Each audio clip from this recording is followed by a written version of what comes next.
The turning points that are depicted in these 4 films are particular to the towns that the films are about, but the notion of turning points is much broader than that. I think that every community has experienced some sort of a transformative or a pivotal moment, some sort of a moment that has brought out its character and compelled it to adapt. And one thing that I hope people can get from these films is to reflect about how their own community might have changed, or how their own community might be changing at this very moment in ways that they hadn't even thought of.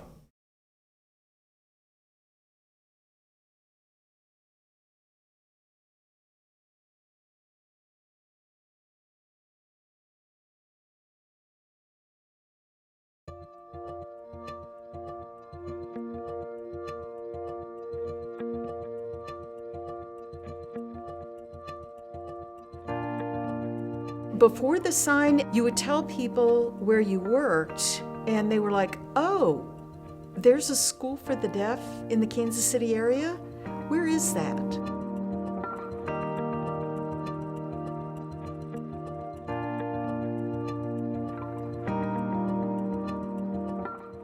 The signs that we've had on the interstate has been such a powerful statement to the world that you're entering a very special place here, and the vehicular traffic on I-35 has taken note and have stopped and wanted to learn more about Kansas School for the Deaf. And that was really the genesis for the Deaf Cultural Center.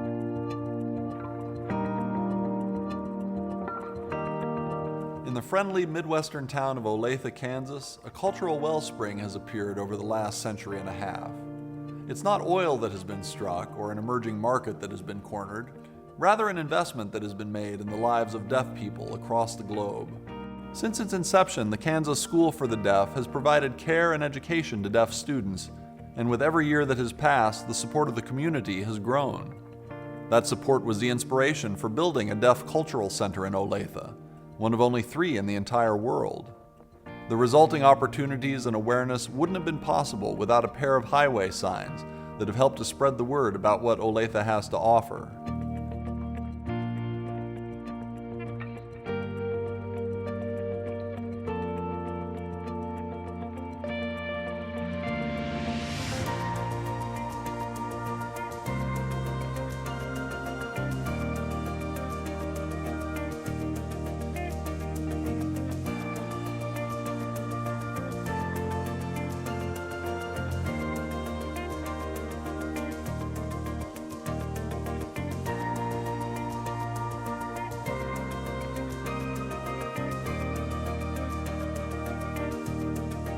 There are hearing people that stop by and say, you know, I think I had a deaf uncle, and I think he attended the school, and we would look up information, and we've been able to find quite a bit of genealogical information for folks.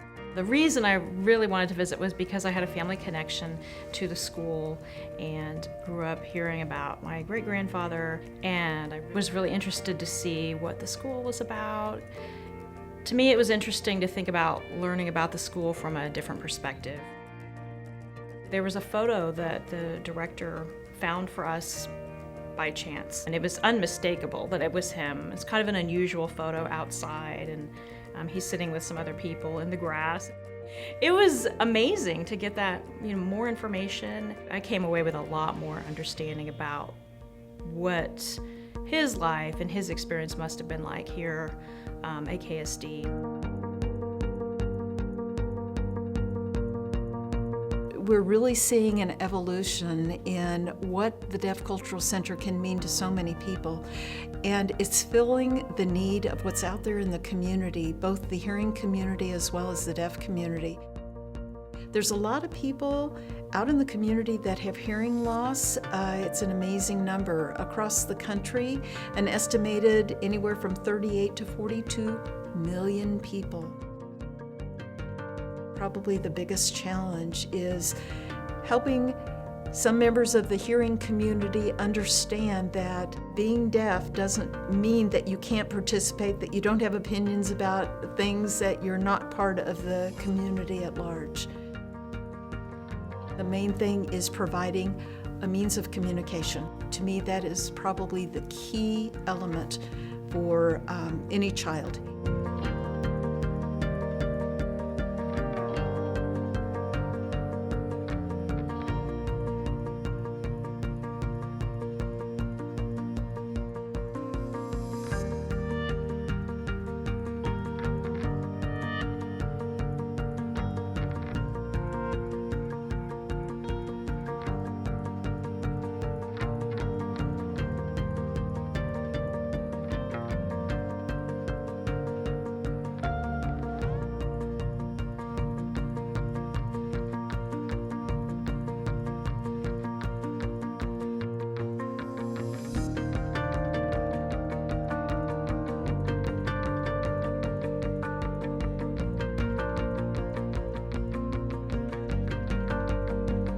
Olathe and Kansas School for the Deaf grew up together. They were founded close to the same time, and the fabric of Olathe is intertwined with the history of KSD.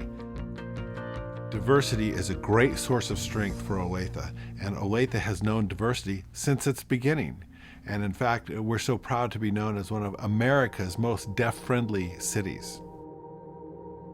The culture of understanding within Olathe, the opportunities afforded to students like Jeannie, and the chance to better acquaint ourselves with the people who paved the way for all this change are not things that happen overnight. They are precedents that have been set through hard work and dedication to the ideas pioneered by the Kansas School for the Deaf. Those ideas had been invisible to much of the community, but sometimes the world just has to be shown a sign.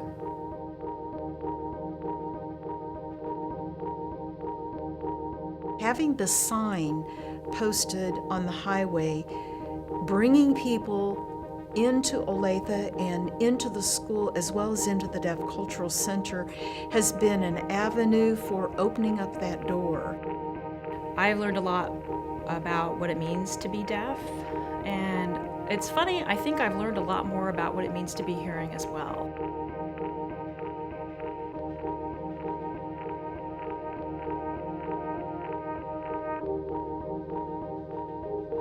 The Deaf Cultural Center truly is a central place for people to come and get information about a community that exists in every community around the world.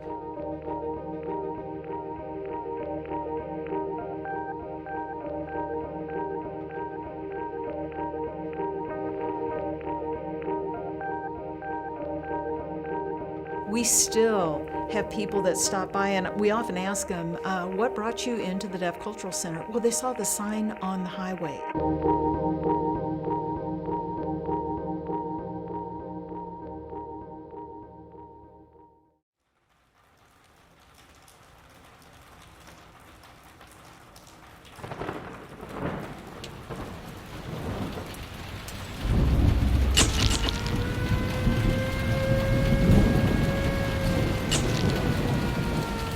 Neighbor called us in the middle of the night and said, we better get out of here. It's dirty, stinking. It had everything in it. It had dead animals in it, lots and lots of straw, debris, mud. And that mud is terrible. The mud, it was just very muddy. The water was moving so fast. I was going to try to walk through it, but I couldn't. It was running so fast. From Dodge City, that water was 8 foot deep on South Dodge. There was so much debris. You have to think of all the water that came down that river before it ever got to Kinsley. An awesome mess. That's what it was.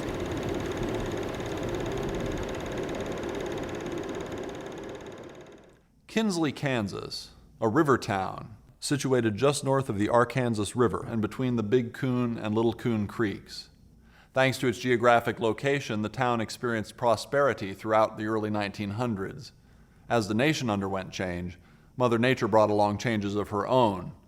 Multiple floods crippled the city of Kinsley over and over again, the worst coming in 1965, causing major problems for the community. This was a nice, thriving little community for many, many years, and it's not now. Every time something comes in here, they check the flood zone and they're not going to come in because they lose everything they got. You can't build in Kinsley unless you raise the property up above the 100-year flood level. So that stops any progress as far as building and new businesses coming to town. At the very minimal, they'll probably have to haul in a lot of dirt to get the site built up above. That still means they're in the floodplain, but the rates are a lot cheaper if you're above. You have so many obstacles that you have to go through to redo your house, to build. The city was considering having a levee built around it to keep the city out of the floodplain. There's a group of volunteers and active people who worked a year or so at least on getting this done. And when it went to vote, it failed. That would have been an opportunity for Kinsley to basically not had an issue with this.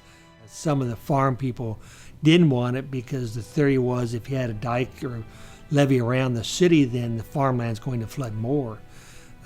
But on the other hand, the farm land will survive the kind of floods we have. You don't like it, but it doesn't happen very often. But there's usually not any buildings damage with that. But so that failed, and that was probably a significant thing that Kinsley missed a chance on to not have this issue.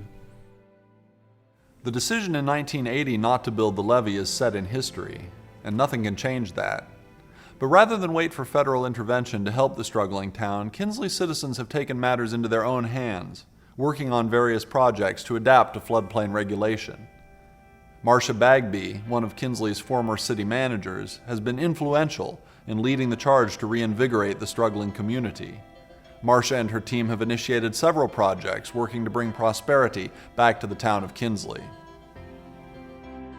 I've always been aware that the floodplain issue has been a big negative in our community, has stopped potential business development from coming here. I figured that when I had the opportunity, when I became city manager, that I was going to educate myself and learn about the flood issue and find out if anything could be done about it and what those options were. It was emotional because at some points it could be farmers against city.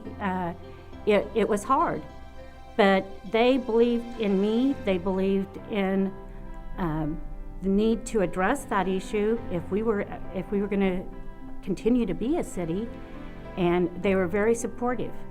You have to be proactive for your community, and that is what got Kinsley the recognition, got them the money to help them do these projects, and basically got them the notice. I think that there's still projects that could be done. I know that money limits that, but the map is made so that the more projects that we do, the more land will come out of the floodplain. I am very excited and hope that someday that comes to fruition.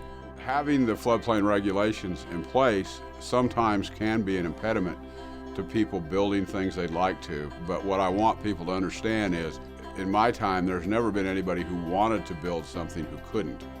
It just simply means the way you build it and perhaps the cost of it will increase somewhat.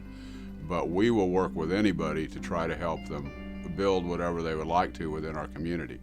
Our economy has changed drastically over the last 50 years or so as fewer and fewer people work in the ag economy. And so we fight the battle that all small communities are fighting, and these floodplain regulations sometimes make that battle even more difficult. The town has not experienced a major flood since the 1970s, and in recent years the people of Kinsley have completed a flood mitigation plan that earned national honors. This allowed them to revise the flood map, effectively removing parts of the town from the floodplain. Kinsley's citizens are working to renew their town, but it's an uphill battle from this point on. And yet, the resiliency of the citizens holds true.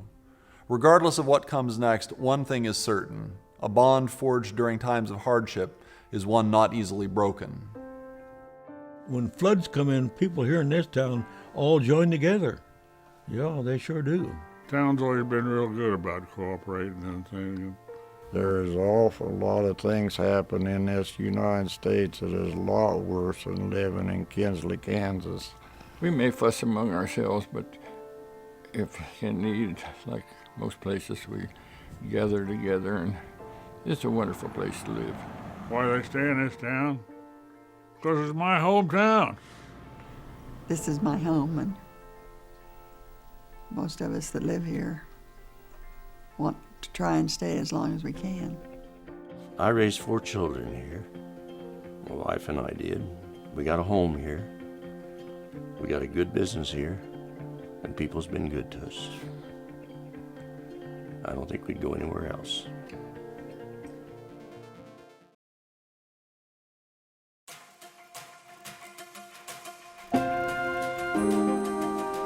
The little town of Ulysses, Kansas is no stranger to change. It sprouted up in 1885 on the dusty, flat prairie of western Kansas. Cattle drives and railroads brought prosperity. Soon Ulysses was booming, with a hotel, 6 gambling houses, and an opera house. Then the boom turned to bust, and in 1909 city fathers sought to move the entire town 2 miles west to escape mounting taxes. By then, the dejected population numbered less than 100. down from 1,500 just a few years earlier. A century later, Ulysses was adapting again. The predominantly white population base was shifting. Immigrants from Mexico and Central America were moving to the United States in search of jobs and a better life. Just a few years ago, the white population of Ulysses was 75%. Today, it's less than half. In the next few minutes, we'll see how this modern-day turning point means new hope in the heartland. We came out of the Depression, though. We came from the Dust Bowl into the Salad Bowl. It was the beginning of deep well irrigation. They learned how to drill for water, also oil and gas. Those were the three things that brought life to Southwest Kansas. Then that brought a new wave of migration to Southwest Kansas and to Ulysses in particular. We opened a store here in Ulysses 14 years ago, and together we built this store. So we start building customers. When I started living here, like 14 years ago, I saw a lot of people, a lot of Hispanic people. It was hard to find products from Mexico, products like to cook and everything. So now we found everything that we need at the grocery store, at Walmart. They have all the products from Mexico and from other countries. Mi esposo tiene 15 años aquí. Tiene aproximadamente 14 años trabajando en los pozos petroleros. Él es una persona muy respetuosa y es una persona muy responsable en su trabajo. Hay personas que no saben lo que significa trabajar en los pozos petroleros. Somos personas trabajadoras que nos interesa que este país también progrese, que somos parte de esta comunidad, que aportamos en lo que podemos a la comunidad.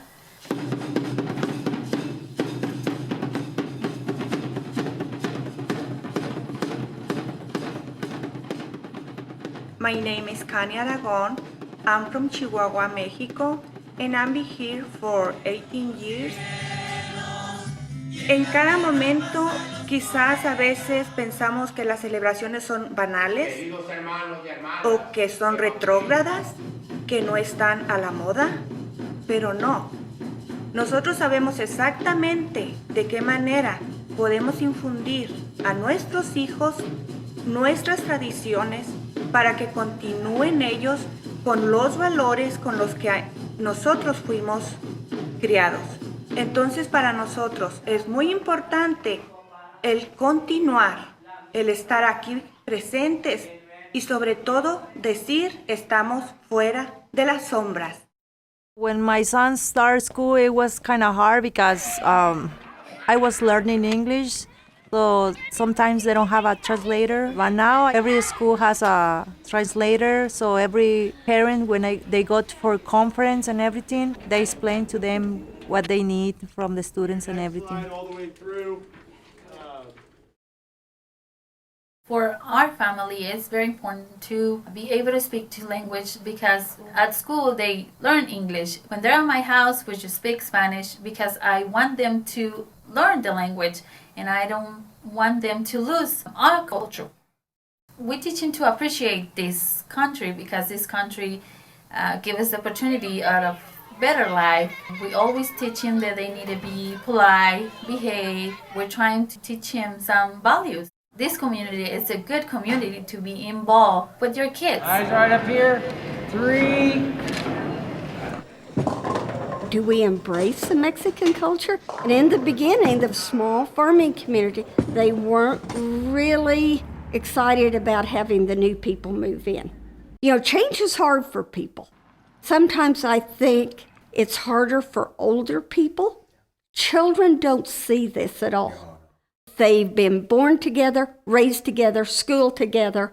It disappears. Over a few years, it began to change and, they began to accept them. Our town's prospering, we're growing. They were seeing a lot of positive things happen. And as farming changes, we don't maybe need as many farm laborers, but we need more bankers, teachers, merchants. So they have evolved over generations. They're living here. They've worked beyond the language barrier. They've sent their children to school. They have grandchildren in school. Some of them have great-grandchildren here now. We all work together. We live together. We don't segregate ourselves.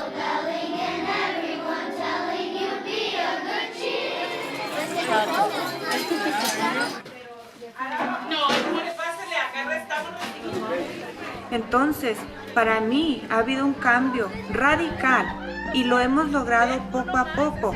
Cuando comenzamos a ir con nuestras marchas a Topeka, entonces fue cuando comenzamos a mirar que en la gente había una semilla que podíamos ir alimentando para que esa semilla fuera floreciendo y poco a poco que se fuera reforzando quiénes somos. Yo pienso que hasta las personas que son anglosajonas, tanto como nosotros los inmigrantes, somos personas que siempre estamos buscando un futuro. A pesar de que es una comunidad pequeña, siempre está cambiando.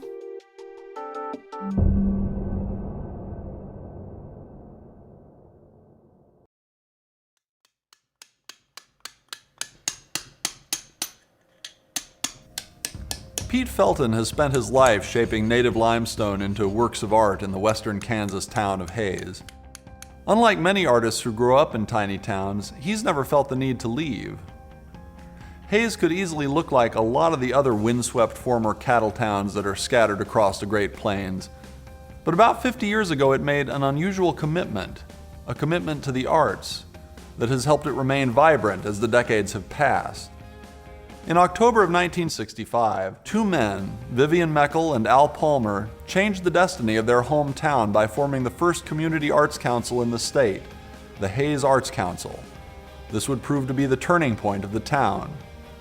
The Hays Arts Council began to weave the arts into the very fabric of the community, creating local galleries and art walks and helping to fund local artists' passions. And it all started with a cup of coffee.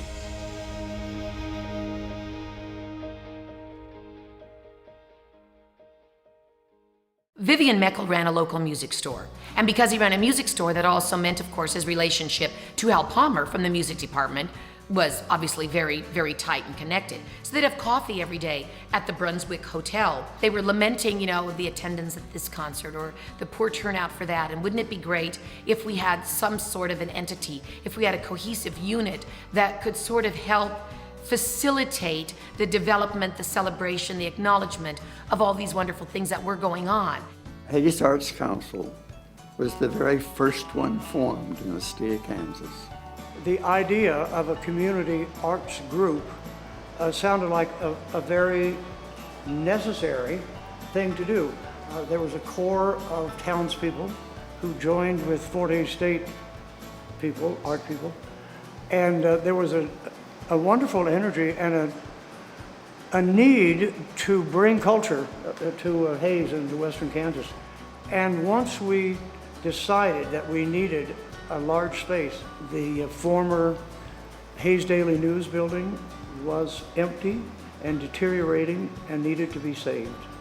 We really did initiate an interest in the center part of Hays that had been neglected. I'd like to think that the fact that we have been here, that we've never stopped doing, that our efforts and our energy have remained constant, and that we've kept touting the message. I think maybe that's been a benefit to downtown. The standard of what was downtown, there were still amazing places. Some of those are still here, but it was a different downtown. What we were staring at across the street wasn't the gorgeous Gellas and LB Brewing. It was a secondhand flea market kind of store that usually had stained mattresses sitting out front. I like this way better.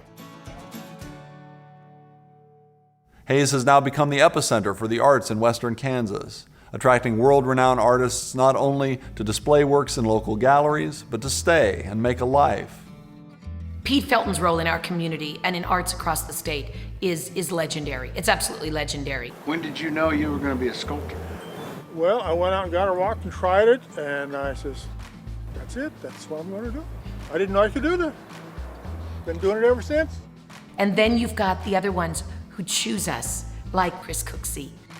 I really am fortunate to have been in Hayes all those years. I think it's an interesting place because it has this sort of Wild West past to it, which I think is still there, you know. And I think the art walks are a good indication of that, because for a town that tiny to have such a huge turnout, you know, it's really amazing. I'm Dennis Scheel. I've been an artist for, for about 22 years. Before that, I worked as an art director for Phelps Dodge in Denver and then worked in New York City. We had come to Hayes and the town has developed so much. The downtown area has just grown. It's 10 times what I imagined, the support of the arts. And because of the Arts Council, because of all of them working together, the arts is amazing. Today, Hayes is a kind of creative mecca, providing venues for new and ambitious work by artists from all over the country. One of the largest draws to Hayes is the Spring Art Walk, which attracts locals and art